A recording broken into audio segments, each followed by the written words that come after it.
Pastinya ketika momen debat, masyarakat ingin tahu sosok yang mereka akan pilih ini seperti apa. Pintarkah mereka, cakepkah mereka, punya kepemimpinan yang baikkah mereka. Itu mungkin saya tanyakan kepada Kang Acep. Kang Acep, kalaulah disuruh untuk menganalisis secara semiotika untuk ketiga bakal calon presiden, ini bagaimana kepemimpinan atau mungkin kecakapan mereka untuk menjadi seorang presiden? Seperti apa? Dapat nilai berapa sih mereka, Kang Acep? Baik, apa namanya, kita bisa membacanya ya sebetulnya lepas dari apa yang mereka bicarakan. Saya ingin mulai tadi, saya melanjutkan dari apa yang disampaikan oleh Anies Baswedan ketika hanya mengucapkan salam ya. Assalamualaikum.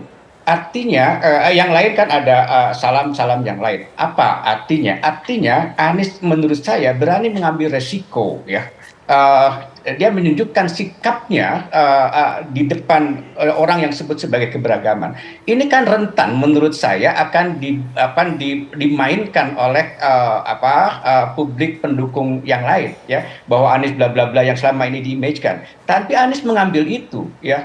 Menurut saya ini menjadi catatan penting bagi Anies dan ini bagi saya sih positif ya, bagaimana beliau berani mengambil sikap itu di dalam ini. Yang pertama ya. Kemudian yang kedua, kalau kita masuk kepada paparan, lepas sekali lagi ke dari apa yang disampaikannya secara semiotik, kita bisa melihat apa yang disampaikan oleh Pak Prabowo, oleh Pak Ganjar, oleh Pak Anies ya. Saya menangkap ada paradoks pada apa yang disampaikan oleh Pak Prabowo dan Pak Ganjar. Tetapi ini paradoks ini wajar. Paradoks itu apa? Di dalam satu sisi, beliau mengungkapkan beberapa hal tentang kelemahan-kelemahan pemerintahan saat ini, ya, pembangunan saat ini. Pada saat yang sama, beliau mengatakan bahwa kebijakan Pak Jokowi sudah tepat, ya. Bahkan pada Pak Prabowo sudah bertekad ingin melanjutkan. Ya, nah ini apa? Menurut saya pada Pak Ganjar saya menangkap bahwa ada visi-visi berlian dari pribadi beliau dan kemudian mengkritisi realitas.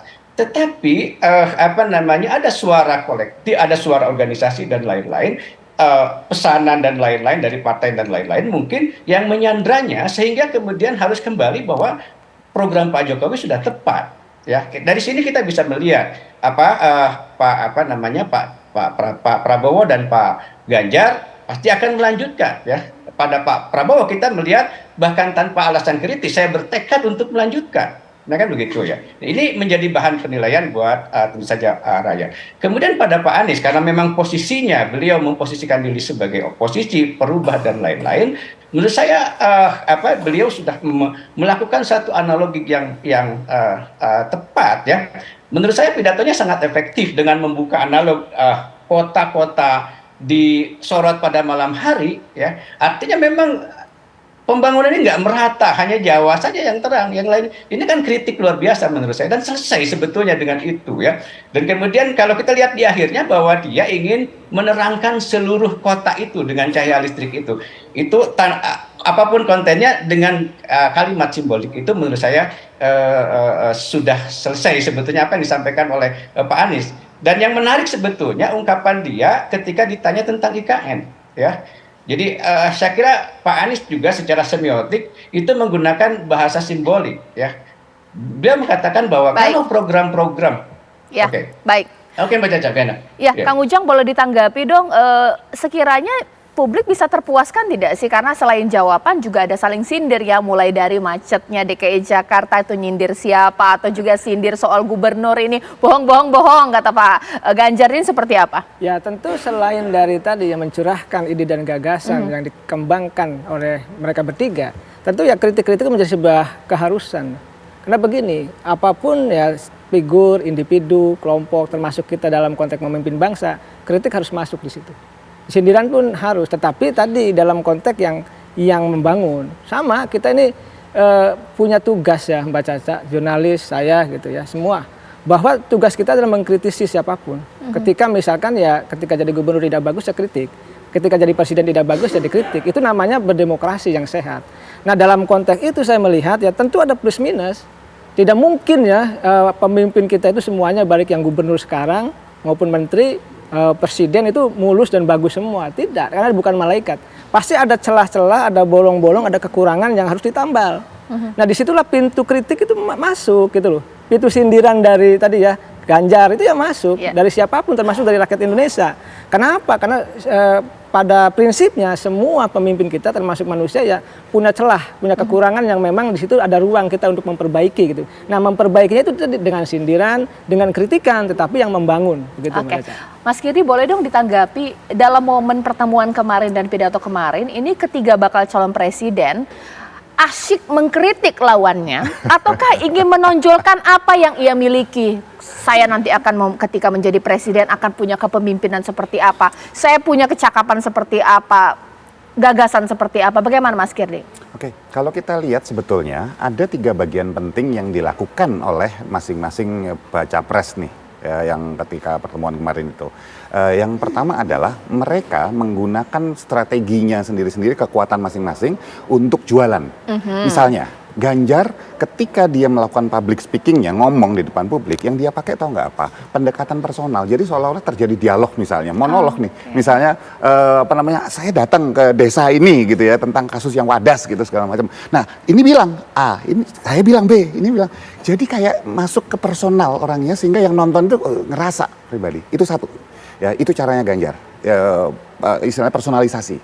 Sementara yang kedua adalah teknik yang digunakan adalah menggunakan tanda petik yang namanya pain point. Pain point itu adalah sesuatu yang tanda petik sakit di masyarakat yang kerasa yang kayak gue ngerasa nggak enak tuh di bagian situ. Nah itu yang dilakukan oleh Pak Anies Baswedan. Sementara Pak Prabowo kalau kita perhatikan dia mendorong sebuah kayak esprit de corps kayak caranya Pak Karno, Bung Karno zaman dulu. Ya itu persatuan, terus kemudian lawan kita ada membangun musuh bersama luar. Itu cara mereka dalam hal untuk membangun, kita sebut sebagai komunikasi mempengaruhinya. Nah mengenai teknik sindirannya gitu, ini menarik. Tadi kan dibilang tuh ya, saya sepakat bahwa ada sindiran, ada kritik. Tetapi kalau kita lihat tarik dalam sejarah Indonesia, ada seorang budayawan namanya Mokhtar Lubis. Saya lupa tahun 50 atau 60-an, beliau itu membuat sebuah tulisan dan masih disepakati sampai sekarang. Nomor 1 sifat masyarakat, kebanyakan masyarakat Melayu atau Indonesia adalah munafik. Karena munafik, apa yang di depan sama di belakang beda, nggak berani orang ngomong secara banyaknya secara frontal, ceker kayak kalau kita bicara di Amerika, di Eropa gitu. Dibilangnya nggak sopan, orang nggak sopan jadi nggak baik gitu soalnya. Padahal orang ngomong langsung bukan berarti nggak baik. Pertanyaannya, selama ini masih ada di sebagian besar masyarakat kita, mereka ini akan saling sindir terus sudah. Nggak berani ngomong, Pak ini gitu. Enggak, itu kayak yang bohong, ini kayak yang ini segala macam. Dan teknik itu kalau kita perhatikan gitu ya, tadi saya kurang sepakat sama Mas Acep gitu, ya apa-apa juga gitu, beda pendapat gitu. Justru kata-kata yang banyak diucapkan oleh Pak Anies Baswedan, menurut saya itu kata-kata yang seolah-olah itu netral, tapi di bawah sadar itu sebetulnya nyerang. Kayak misalnya, ya kita sudah sampai di sini, baru sampai sini, terus kemudian dia cerita kita akan begini, walaupun kekurangannya disebut yang lalu, walaupun nggak nyebut orang, tapi kan nyerang pemerintah, nggak apa-apa karena oposisi, boleh-boleh saja, sah-sah saja gitu. Yang dua-dua ini masih terlibat dalam pemerintahan. Ya, sepakat untuk bahwa mungkin titipan partai lah ini dan segala macam. Kurang lebih gitulah. Baik, mungkin iya. Sekarang saya ke Kang Acep lagi ya, bahwa ini ibaratnya pemanasan debat ya Kang Acep ya. Sekiranya ini bagaimana ini? Kira-kira harus seperti apa lagi nih mereka supaya apa ya lebih baik lagi dalam berdebat, dan apa yang mereka lakukan pada saat momen apeksi ini membuat pemilih mereka semakin yakin lagi, ataukah yang belum milih kemudian jadi pilih, atau mungkin tidak ada pengaruhnya Kang Acep, bagaimana? Ya, tadi kan pertanyaan awal itu bagaimana kita memilih mana di antara mereka dengan skor-skor tadi ya. Kalau kita mau tidak mau kita harus lihat juga bagaimana mereka mengemukakan kontennya. Kita lihat topik dari dari tema dari afeksi itu adalah tentang visi pembangunan kota untuk pemimpin negeri. Coba kita lihat, perhatikan siapa yang fokus pada pembangunan kota. Kita harus objektif melihat bahwa yang fokus memang Pak Anies Baswedan. Ya, ada sekian ratus kata kota yang disebut dalam analisis Gramscian tentang tentang isotopi. Kalau kata banyak disebut, itu memang topiknya ke situ. Nah, menurut saya di sini Pak Anies mengambil poin itu, ya. Dan kemudian kalau kita pada kritik, menurut saya kritik yang tajam menurut saya adalah dikemukakan oleh para wali kota itu sendiri, ya. Dan coba perhatikan pertanyaan-pertanyaan mereka. Pertanyaan-pertanyaan mereka adalah keluhan-keluhan, ya, adalah keluhan-keluhan tentang pendidikan, keluhan tentang fiskal, keluhan pembangunan dan lain-lain. Itu keluhan semua dan real itu. Karena wali kota hari ini sedang menghadapi itu. Ya. Itu artinya apa? Ya, dan menurut saya ini kemudian menjadi poin bagi Pak Anies, menjadi amunisi bahwa memang problemnya begitu, ya. Ini terlepas bagaimana kita melihat satu posisi satu pemerintahan, kan. Tapi ada bagian yang netral Baik. itu dilihat oleh para wali kota gitu. Oke. Kang Ujang bagaimana? Ini semacam pemanasan debat ini bagaimana? Iya dong, ini kan forum yang formal, Ya. yang serius ya. Oleh karena itu tadi ya ini permulaan menurut saya ya, permulaan bahwa masyarakat bisa menilai sejak awal gitu loh. Walaupun mereka belum ditetapkan, katakanlah belum daftar ya di Oktober sebagai capres maupun cawapres nanti dengan pasangannya. Oleh karena itu ini permulaan yang bagus ketika di situ ada formulasi katakanlah mengangkat isu-isu tertentu, mengangkat ide dan gagasan tertentu. Ini bagus dalam konteks kita belajar politik ke depan. Oleh karena itu yang paling penting adalah ke depan konsisten mereka tadi bukan hanya membangun utak-atik koalisi, bukan hanya cari cawapresnya siapa, tetapi tadi membangun ide gagasan di bidang ekonomi apa, pendidikan apa, kesehatan apa gitu loh, hukum apa. Ini kan kita banyak persoalan-persoalan kebangsaan yang harus dituntaskan oleh capres-capres itu ketika mereka terpilih. Apa ide dan gagasannya? Nah ini sudah mulai muncul bahwa menurut saya ini budaya yang baik harus dikembangkan ke depan. Oke, Mas Kirdi boleh ditambahkan kalau ini dikatakan sebagai pemanasan debat, kira-kira bagaimana ini? 3 baca pres ini siapa yang paling punya beban ketika perform pidato? Atau mungkin jangan-jangan semuanya itu lepas atau bagaimana? Kalau kita lihat di situ sudah jelas sekali bahwa semuanya jualan. Itu satu dulu ya, bahwa semuanya jualan. Apakah masing-masing punya beban? Masing-masing punya beban dengan katakanlah topiknya masing-masing, beban sendiri-sendiri gitu. Tetapi kalau dibilang bahwa ini pemanasan untuk katakanlah debat capres gitu ya. Loh, nggak baru sekarang loh sebetulnya. Kalau kita perhatikan kemarin-kemarin yang tanda petik yang ada yang dari Jawa Tengah kemana-mana, ada yang dari Jakarta kemana-mana gitu, ada yang menteri kemana-mana. Itu namanya setiap daerah tuh menyampaikan sindiran juga. Namanya apa? Meskipun gitu tidak di satu tempat. Walaupun nggak satu tempat gitu. Baik. Jadi kalau misalnya kita lihat ini semuanya terlepas dari konten ya, terlepas dari konten.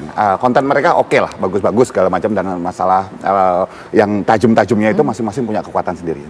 Tetapi kalau kita berharap bahwa nanti akan ada perubahan, saya perlu garis bawahi bahwa perubahan itu nggak selalu harus menghapus yang lama. Perubahan itu bisa dengan cara misalnya sesuatu yang udah bagus diterusin tapi caranya beda. Contohnya ya yang disampaikan oleh Pak Ganjar bahwa masalah kita korupsi. Dari dulu sampai sekarang berarti kan korupsi ini nggak berkurang-kurang, bahkan ada beberapa yang mungkin indeksnya naik segala macam kayak gitu. Nah ya caranya diganti dong gitu. Nah kalau kata-kata Pak Anies misalnya bahwa nanti kita akan membangun dari yang namanya desa, terus kemudian fokusnya di kota segala macam gitu.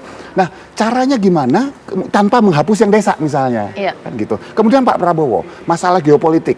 Betul bahwa kita banyak yang ingin cawe-cawe ke Indonesia nih, gitu, ngambil sumber daya kita. Tetapi kalau dihadapi dengan langsung militer kayak zaman dulu, war gitu, loh kita dimusuhin banyak orang dikeroyok, ini gitu loh. Kita tunggulah ya kalau ini ibaratnya pemanasan, mudah-mudahan benar ini ada 3 calon presiden nanti akan didaftarkan karena memang kita belum bisa mengatakan de facto de jure ini 3. Kita akan tunggu nanti perkembangan seperti apa. Tapi ini menjadi sajian yang menarik pasti untuk masyarakat. Terima kasih Mas Kirdi, Kang Ujang dan juga Kang Aceh.